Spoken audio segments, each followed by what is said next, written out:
ibihe byiza kuri mwese mwakoze kandi mwakora subscribe hano kuri Rwanda Pulse News. Tubifurije amahoro y'Imana n'imigisha bituruka kuri Nyagasani bibabeho aho mujya hose. Uyu munsi rero amakuru y'uyu munsi ku itariki 22 z'ukwezi kwa gatanu 2026, reka tuyahere mu gihugu cya Congo, aho muri RDS abaturage bariye karungu bagatwika ahavurirwaga abarwayi barwaye Ebola, ndetse urumva ko aho hantu hari ibitaro. Turaza kubabwira impamvu abaturage rwose ngo bariye karungu bagatwika ahantu.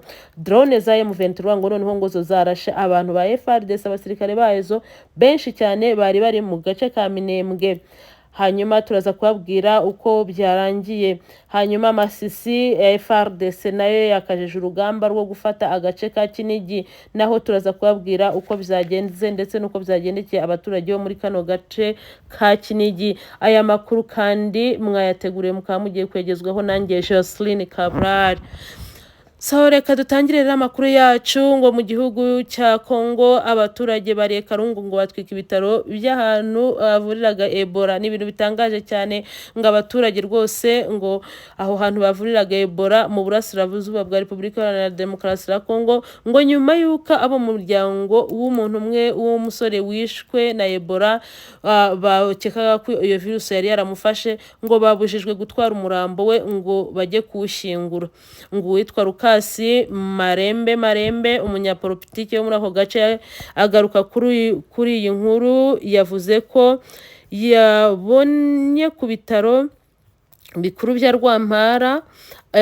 Iyi nkuru ayiha abantu ba BBC agira ati batangiye kujugunya ibintu ku bitaro, banatwika amahema arimo gukorerwamo ibintu by'ubuvuzi, aho bari bashyiriye akanya ko bari bategekeyemo abantu kujya mu kato, nuko abaturage bahita baragatwika. Muri ako kajagari rero polisi ngo nayo yahisiza ngihitirasi ibisasu byinshi kuri ibyo bitaro nyine, ngo hanyuma kugira ngo itatanye iyo mbaga nyamwinshi yari irimo gutwika aho hantu.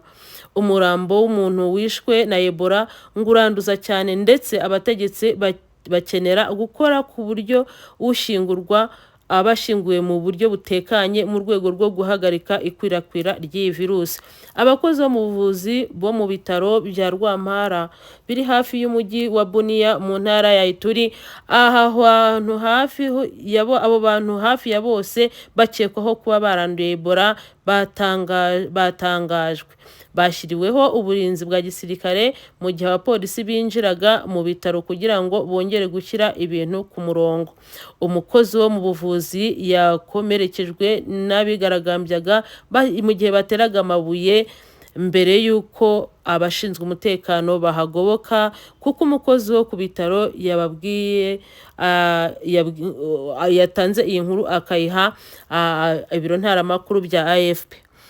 Jean Claude Mukendi ushinzwe guhuza ibikorwa byo mu guhangana na Ebola mu ntara ya Ituri yabwiye ibiro ntaramakuru bya Associated Press ko uwo mugabo wapfuye yari umuntu uzwi cyane kandi muri ako gace, ndetse ko babajwe n'urupfu rwe.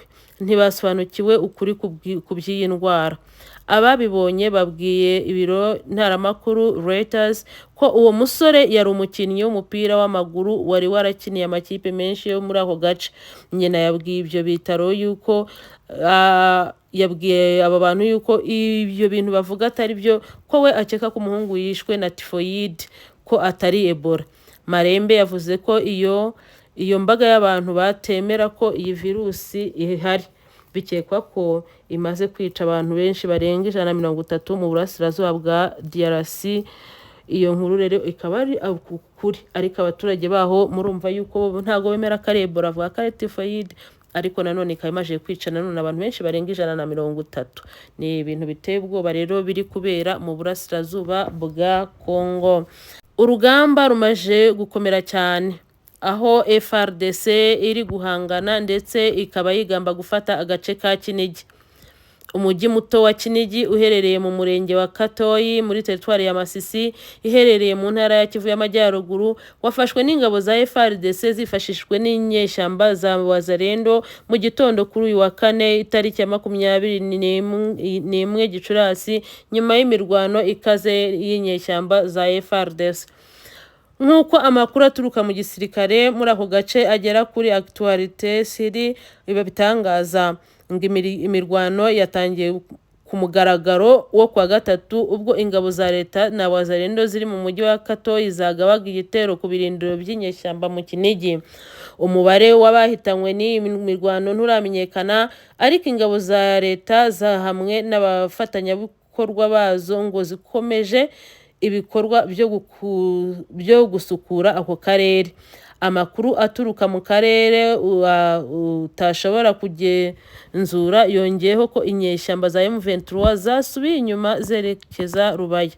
Iyi mirwano yatumye imiryango myinshi ihungira mu turere dufatwa nk'udufite umutekano, aho babayeho mu buryo bubi badafite ibikenerwa by'ibanze. Birumvikana ko abaturage ubwo batangiye guhunga rwose ko bari mu bukene bubi cyane, ndetse bakeneye kwitabwaho kuko bakeneye ibikoresho by'ibanze kugira ngo babashe kubaho.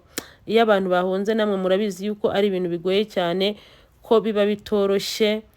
Ni ukuri Imana ibajya imbere ibafate rwose ibagirire neza, kuko ntabwo ari byiza, biteje akaga. Ariko nubwo bimeze bityo, amakuru yongeye kugaruka nanone avuga yuko AFC M23 yongeye gufata Kinigi na Kaniro mu gihe FARDC igenzura Katoyi Center. Ubwo FARDC rero iri kugenzura Katoyi Center, ikaba yarigambye gufata umujyi wa Kinigi, AFC M23 yongeye kurwana cyane ndetse itanga imbaraga nyinshi igaruza ka gace ka Kinigi ndetse yongeraho na Kaniro. Hanyuma amakuru aturuka ku rugamba mu burasirazuba bwa Repubulika Iharanira Demokarasi ya Kongo aravuga ko kuri uwo wa kane ariho harejo hashize tariki 21 Gicurasi 2026 abarwanyi ba FCM 23 bahagaritse igitero cyagabwe na FARDC ifatanyije na inyeshyamba za wazalendo muri teritwari ya Masisi. Nk'uko amakuru aturuka atangazwa n'imiryango itegamiye kuri leta agera kuri Kivu Morning Post avuga ko guhera ku mugoroba kuri uyu wa kane abarwanyi ba FARDC bagenzura ahitwa Gasake Kinigi, aho FARDC igambaga gufata ndetse na Kaniro nyuma y'umunsi w'imirwano ikomeye. Ku rundi ruhande rero ariko biravugwa ko FARDC n'abafatanyabikorwa bayo ba wazalendo bigaruriye Katoyi Center n'imidugudu ihakikije, harimo nka Ruke na Kasenyi. Nyuma y'iki gitero cya gisirikare, abaturage babarirwa mu bihumbi bahunze, abenshi kubera imirwano yabereye kuri iyi akse nyuma y'iminsi mike bari batuje. Rero iyi nkuru iravuguruza cyane icyo FARDC yari yatangaje. Baravuga yuko noneho ubu ngubu AFC M23 yahasubiranye yongeraho na Kaniro. Ubwo rero FARDC ikaba irimo iyobora Katoyi Center. Ubwo n'amakuru yabaye ejo ku mugoroba niho urugamba nuko rwari rumeze. Rero turakomeza kubakurikiranira aya makuru avugwa mu biyaga bigari, mukomeze kudutega amatwi. Icyo tubasaba mukore like and share kugira ngo ubutumwa bugere ku bantu bose. Amakuru mwateguriwe kameyezo nanjye Joseline Cabral.